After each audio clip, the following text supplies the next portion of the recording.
Hello everyone and welcome back to a brand new season of Not Too Late, the only IU student media production that has violated the Geneva Convention. I hope all of you watching had a great summer. I spent most of mine crying about getting my show canceled, but as you can probably tell, we are back and ready to make another groundbreaking season of Not Too Late. Now, like most students, I didn't stay in Bloomington over the summer, so I decided to look into what I missed in the 3 months when I was back home. Our favorite armored car, now named the Bearcat, is back in the news after the City Council passed legislation only allowing the Bearcat to be deployed for especially hazardous police duties. Sadly for the Bloomington PD, this means they can't go with their original plan of using the 12-seater car as an Uber XL, which is probably the only way they could make back the $225,000 they paid for it. Another restriction that comes with the Bearcat is that all projectile weapons had to be removed, including the mounted water cannon. This is sad news for Mayor John Hamilton, because he already promised his friends that his birthday party would have a water cannon-powered slip and slide. Sorry, John. We also have some good news coming in. IU went up in college rankings as it is now ranked 89th in the country out of over 1,800 schools. IU's ranking has been on the rise since being ranked 250 in the 2016-2017 school year to being ranked 117th for the first half of 2018. Funnily enough, IU's ranking has only gone up since I began attending. Now, I'm not trying to say that I'm the reason that IU's rank keeps getting better, but I do ask that next time the bursar charges me for my out-of-state tuition, they keep that success in mind and take off a couple of zeros. Bloomington also had a lot of construction over the summer, but one thing I noticed they still haven't done is add a pedestrian walkway over 10th Street crosswalk. This is the worst placed crosswalk I've ever seen. Have you ever had a late bus or spent 30 minutes getting from Psychology to Wells? Well, that's because of this crosswalk. The main issue with it is that students have the right of way, and almost none of us are patient when we have a class halfway across campus in 5 minutes. Plus, it really doesn't help that some students go through the crosswalk like they don't fear death. Now, this lack of fear may be due to the promise of free tuition, but in my time at IU, I've seen 2 different students get hit in this intersection. The first student that got hit fell over, stood up, and kept walking to her class in Kelly. The second student, however, had more of a reaction. He walked into the intersection looking at his phone and got barely bumped by a blue Prius, and without looking up from his phone, flipped off the driver as he walked past. Now me, I was always taught, look left, look right, no cars in sight, because, you know, I don't want to get hit by a car. But maybe that's just because, unlike some of my classmates, I'm not a Terminator. We've got a great show for you today. Some members from Who's Your Flipside are here to have a nice chat, but before that, let's check out our field segment for the week, where we went out and asked the people of Bloomington one simple question. What's up? Hey man, are you going to class right now? Are you like running late? No. So I'm just going to ask you some questions and I just want to hear your responses on it. Is that all right? Sounds good. All right, sounds good. So what's up? It's Friday. Nothing much. Is that it?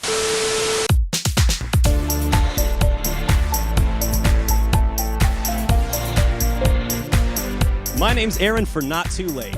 You know, interviews can be a little bit difficult. So we thought, why not make it easier on ourselves? We're here on IU's campus asking students, what's up? Hey guys, are you busy right now? Can I borrow you for like a couple of minutes? Are you in a rush right now? Hey, are you in a rush right now? God damn, I'm doing a segment for a show called Not Too Late with IUSTV. Have you heard of it? No, I haven't. Well, that's pretty lame. It's a great show and you should watch it. So anyways, we're just out here interviewing some people and we just want your honest opinions. Is that all right? Cool? Sure. First question, what's up? I think it's pretty good. I don't know. There's nothing. I'm just. What's up? Not much. Just got back from a test. Not too good. What's up? Just heading to class. I'm just walking to class. What's up? It's a good Friday, I would say. The weekend is coming up. I'm all excited. My assignments are done for the first time. What? Just the day, just going to work, you know, out here, just gotta make money. What's up with you? What's up? Sky, I guess. True. There's not much in the sky right now, but that's about it. Hey, excuse me. Buddy, my name's Aaron with Not Too Late. Can I ask you a couple of questions? Wait. I just want to ask you what's up. What's up, man? I don't think he wants to talk. Hi, my name is Aaron for Not Too Late. Can I interview you for something? I just have a question. question for you. What's up? A guy just screamed at me, I'm lactose intolerant. It's the worst, man.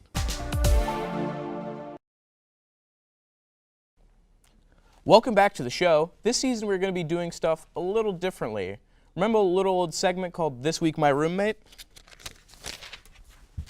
Gone. Remember What's Up IU? Also gone. Remember we used to interview guests? Well, we still do that. Welcome to our guests, Sam and Colin from Who's Your Flip Side. Welcome, you two. Hey, nice to be here. How's it going? It's going good. Yeah, I'm glad to be here. We're psyched to be here. We got some papers, I guess. yeah, now. we're I like don't know. Awesome. That's Sitting for you all to over keep them. if you'd like Really? to. Oh my God, cool. a souvenir? Can we get your signature after this? I want to make sure we get that. We'll think about it. Usually I charge. But understandable. so tell me, for people who don't know, what is the Who's Your Flip Side? So we are IU satirical newspaper. So like the Onion for IU is how we typically sell ourselves. So we basically just take stuff that's happening in real life, happening on campus typically, and we just take it and we make fun of it. We pick out specific things and we write interesting, funny headlines, and we typically publish a lot of times on social media. Usually the social media that we publish on is Facebook, Twitter, and more recently we've started an Instagram. And we also have our own website. Sometimes people click on it, but usually we'll link our articles to that website via Facebook. Nice. Yeah. And so what do both of you do for the Flip Side? Just writers, or do you do more with it? So I'm our editor-in-chief, so I manage a lot of our content creation stuff, and I'm just constantly coming up with new headlines and just trying to get us on to things like this. Yeah, and I am a content editor, a copy editor. I run the Instagram, and I started the Instagram last fall, and I feel like I'm forgetting something. No, I think that's all I do. I mean, that's all I do on paper anyway. we all basically do everything. Is the all right? Yeah, that's the real gag, is we just all overwork. All right, so what is your favorite part of working for the Flip Side? So probably definitely our pitch sessions, because you just go in and it's literally just a bunch of people coming in with just the most ridiculous stuff imaginable and just pitching their headlines. And you've got kind of over time you'll develop those inside jokes. And we have one person who every week comes in with headlines about McRobbie being Australian.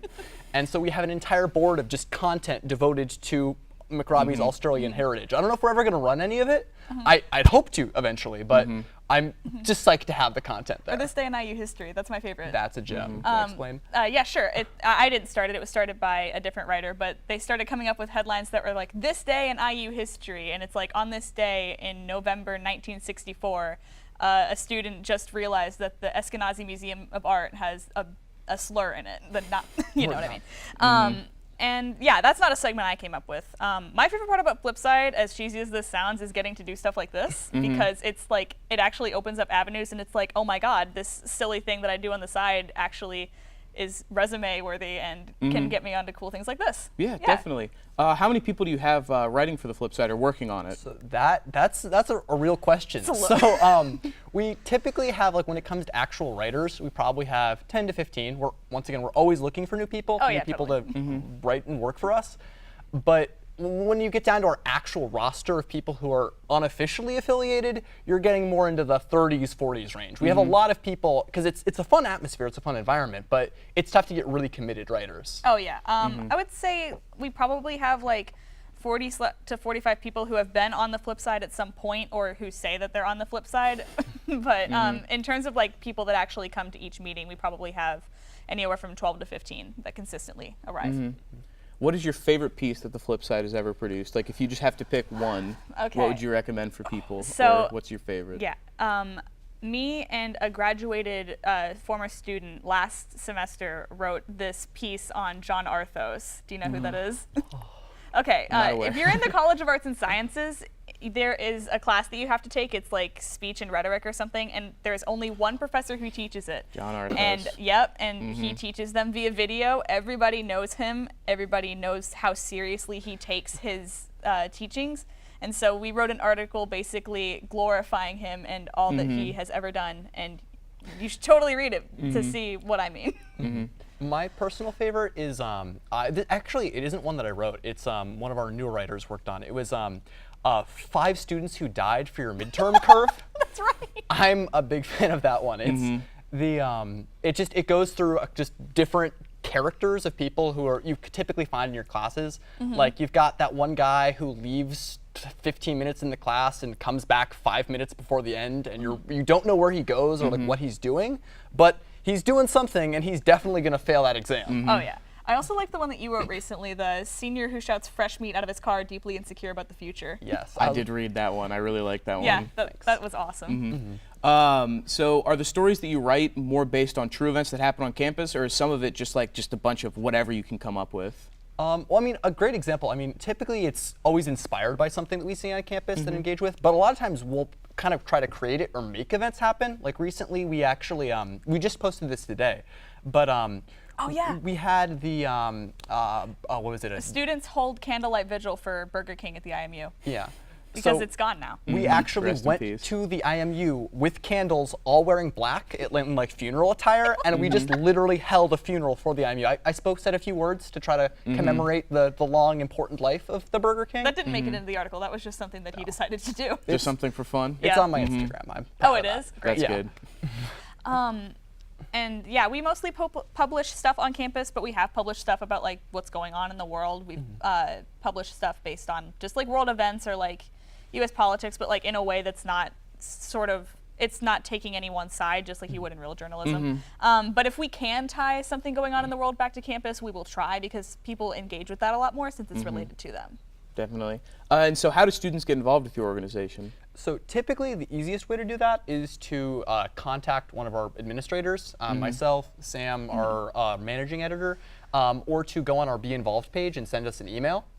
We're very big. I don't know. Can I toss my email up for Go for for it. viewers? Yeah, Or, you could say it. Your Oh, cool. email? Yeah, I'm ct.dombro@iu.edu. If you're interested, feel free to reach out, contact me. I'm more than happy to invite you to our meetings, give you a little bit more info, that kind of thing. You can also message our Facebook page. Someone will not eventually, they'll probably answer it the same day, but that's how people. That's a smarter way to do it rather than giving my email out. I'm Yeah, like, that's a I way heard you better say idea. that, and I was like, well, I'm just gonna see how this goes. No, I But like no. your idea better here. Yeah, message our Facebook page, Who's Your Flip Side on Facebook. Colin it will probably be Colin or Ariana, but someone will answer and we'll get you onto a meeting, we'll get you information, we'll teach you how to write. Even if you think you're not funny, people have said that so many times, like, oh, I don't know how to write satire. Neither do we, and now we're on a show, so. All right. So before we get to our game, we're going to cut to a quick announcement from our sponsors. So thank you to our sponsors this episode. We do have sponsors, right? Welcome back to Not Too Late. We are here with Sam and Colin from Who's Your Flip Side. With the world the way it is, today it's hard to keep a straight face when you read the news. For example, just a few days ago, the headline, "Woman who wrote How to Murder Your Husband, essay charged with murdering her husband." And it was all over the internet. To make some light of the crazy news we read every day, we're going to play a new game called Fake News, Real Lies. Now, in the middle of this table, there lay a bunch of crazy but real news headlines written on pieces of paper. Each player will take turns grabbing one and reading the headline. They can then make a choice between telling their opponent the real headline or making one up on the spot. It's then up to their opponent to guess if they are reading the actual headline or not. For each correct guess, you get a point. Let's get this game started. All right, so whoever would like to grab a headline first? Right, high pressure. All right. What do we got? Cover up the back so she can't see. Oh, okay. Let's Because I'm a cheater.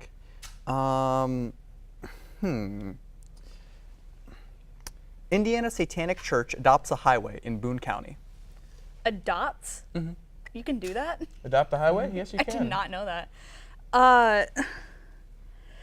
You know what? True. It is true. I'm a big fan of the Satanic Church. They do some interesting stuff. I'm a big fan of the Satanic Good for Church. them. They're really, you should check them out. Like they're really, the stuff they do is a lot of pro civil rights stuff. It's really cool. Okay, okay. Right. Okay. Putin's bodyguard challenged to Minecraft duel and pillow fight in viral defensive critic. I'm gonna go with true. That is also true. Did he take up the challenge? I doubt Minecraft? Putin's bodyguard accepted a Minecraft challenge. That's a shame. But we can only hope. All right, so that's 1 point each. Okay. If he's got enchanted diamond armor, he's got some good odds. All right. This for the purpose. Okay. Man jailed in Italy for writing fake Yelp review. No. It was false. The thing is, it's actually TripAdvisor. That's even stupider. You made it more plausible. You can. Okay. right. All of this is just making me think that something's wrong.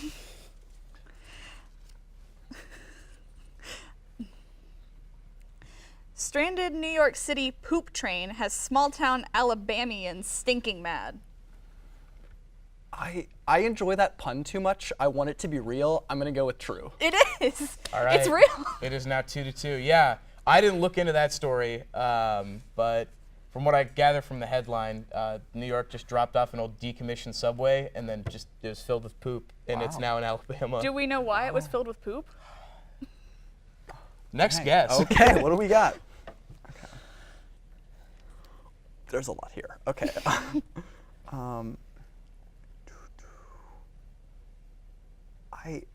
Naked, stoned Florida man allegedly starts fire while baking cookies on George Foreman grill. Florida man headlines are always wild. I'm gonna go with true. It is true. Like I wanted to change it, but like that's just too ludicrous. Like there's so much there. Florida man is my favorite cryptid. Yeah, r/Florida Man is a great place to check it out. Always good. We're working on an article actually, Florida man versus area man, head v head. Oh, we are? Yeah. Oh, I'm psyched. That's a rough comparison. All right. Man gets prison for drunkenly shooting at circus clowns. I'm gonna say false. I think it's drunkenly stabbing circus clowns. It is false, but not for this reason you think. What The have we got clowns this didn't time? exist. The They're clowns didn't non-existent exist? clowns. Oh, Unfortunate. Ooh, there's a twist. Okay. I just need to know if he won. We are tied at 3-3. Okay. If we tie, what happens? Then we're all losers. I'm already a loser. All right, what do we got? Okay, let's see. Hungry thief wanted after nearly 100,000 worth of Flamin' Hot Cheetos stolen. True. That is false. It's actually ramen noodles. It's even $100,000 more worth of relatable. ramen. That is so much freaking yeah, ramen. that one confused me because I don't know how you could get $100,000 worth of ramen transported in any way. Like, because ramen is so cheap. It's like 50 cents. He had to have had help. His co-conspirators ratted him out.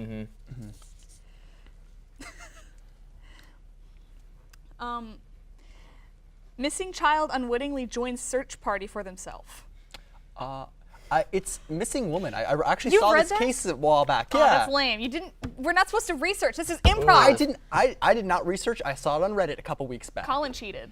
I demand a recount. I don't know if I'm going to call that a cheat, but it is now 4-3. Okay. Will Colin keep the lead? That's the No. question.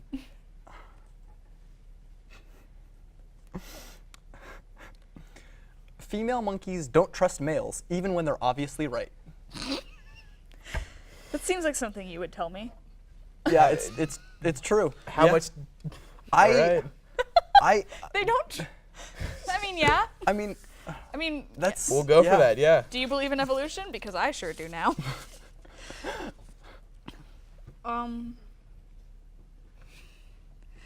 Why did the three-toed sloth cross the road? So it could wave back to the rescuer who helped it into the forest on the other side. So a three-toed sloth crossed a road to wave to a rescuer. That is what I am telling you. Okay. I don't know the normal amount of toes on a sloth, but I'm gonna go with true. Yeah, okay. it is. I think I mean, my only reference is Ice Age, but they have 5 fingers. That's And Ice Age is scientifically accurate in all fronts. Of course, definitely. They used to be able to talk before the Ice Age, of course. the first climate change movie. Okay. All right, so you each get one more turn. Let's see how we do. Okay. Okay.